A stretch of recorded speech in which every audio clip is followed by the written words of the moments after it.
নমস্কার সকলকে, মেঘমালার একটি নতুন ভিডিওতে তোমাদের স্বাগত জানাই। আশা করি সকলেই ভালো আছো।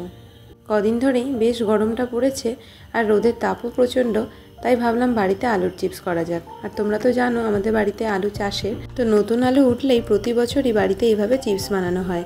বাজারে যে আলুর চিপস পাওয়া যায় তা নানা রকম কেমিক্যাল মেশানো, আর বাড়িতে এইভাবে আলুর চিপস বানালে সেটা রয়েও যায় অনেক দিন, আর যখন খুশি ভেজে খাওয়াও যায়। তো এইদিকে কাকিমা আর বোন কাটছিল আর এইদিকে আমি কেটে নিচ্ছিলাম। আর বটিতে কাটলে আলুগুলো কিন্তু একদম সুন্দর ফাইন কাটা যায়।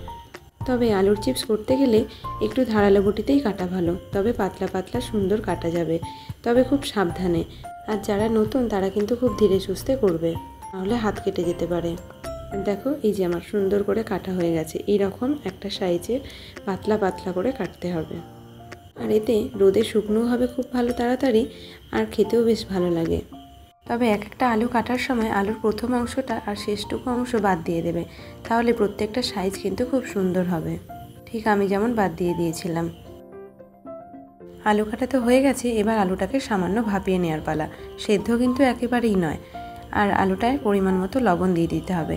চাইলে তোমরা হলুদও দিতে পারো, তবে হলুদটা শুকনোর পরে একটু কালো হয়ে যায়, তবে ভাজলে ঠিক হয়ে যায়। তোমরা না চাইলে না দিতেই পারো। তো দেখো আলুটা কিন্তু আমার একেবারেই কিন্তু সেদ্ধ হয়নি, ভেঙে যাবে না। তো সেই অবস্থায় আলুগুলো এনে রোদে দিয়ে দিয়েছি শুকনো হওয়ার জন্যে। কদিন ধরে এই রোদের এতটাই তাপ যে একদিন রোদে দিলেই শুকনো হয়ে যাবে। তো আলুগুলো প্রায় শুকনো হয়ে যাওয়ার পর আবার পাখার তলায় এনে একটু রেখেছিলাম যাতে খারাপ না হয়ে যায়। তবে শুকনো প্রায় হয়েই গেছে, খারাপ হবার কোনো সম্ভাবনা নেই। তবু কাল একবার রোদে দেবো। তো তোমাদের বলছিলাম না হলুদ দেওয়ার কথা, এই দেখো এই আলুগুলোতে হলুদ দিয়ে সেদ্ধ করেছিলাম। আর পরের দিন আরও একটা রেসিপি বানিয়েছিলাম। আর এই রেসিপিটা কীভাবে বানাতে হয় জানতে হলে ভিডিওটা পুরো দেখতে থাকো।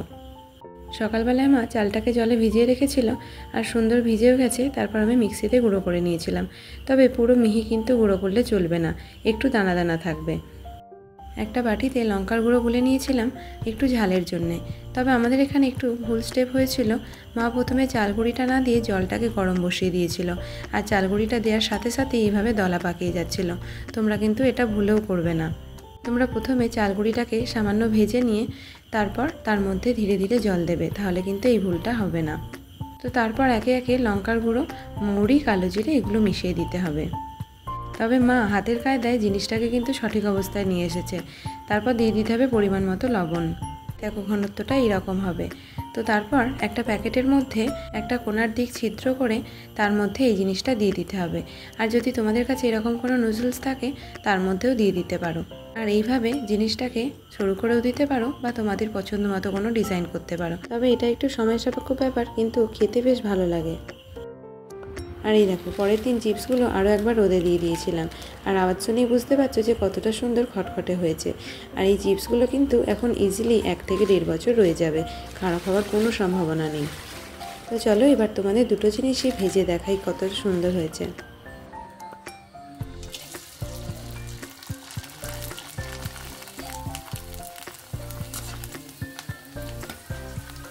আর এই চালের পাঁপড়গুলোর কিন্তু একটা বিশেষ গুণ রয়েছে। শুকনো অবস্থায় ছোট থাকে, কিন্তু যখন তেলে ভাজা হয় তখন এগুলো বেশ বড় হয়ে যায়। আর দেখতে কি সুন্দর লাগছে না? আর খেতেও বেশ মজমজে। সন্ধ্যাবেলা বা সকালবেলা টিফিনে তোমরা এটা বানাতে পারো, খুব সুন্দর লাগে খেতে। আর আলু দিয়ে এরকম সরু কাঠির মতো করেছিলাম, সেটাও বেশ সুন্দর ভাজা হয়েছে।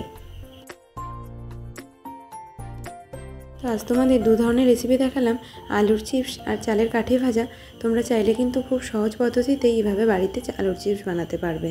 আর চালের কাঠি ভাজাটাও করা কিন্তু খুব সহজ, একটু খালি সময় সাপেক্ষ ব্যাপার, এই যা।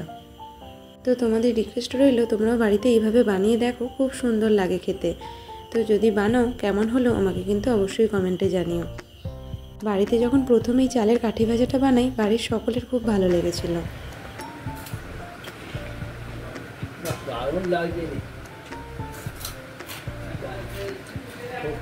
তো চলো আজকের মতো ভিডিওটা তাহলে এখানেই শেষ করছি। ভালো লাগলে একটা লাইক করো, আর আমার চ্যানেলে নতুন হয়ে থাকলে চ্যানেলটিকে সাবস্ক্রাইব করে দিও, আর ফেসবুক থেকে ফলো করে দিও। নমস্কার।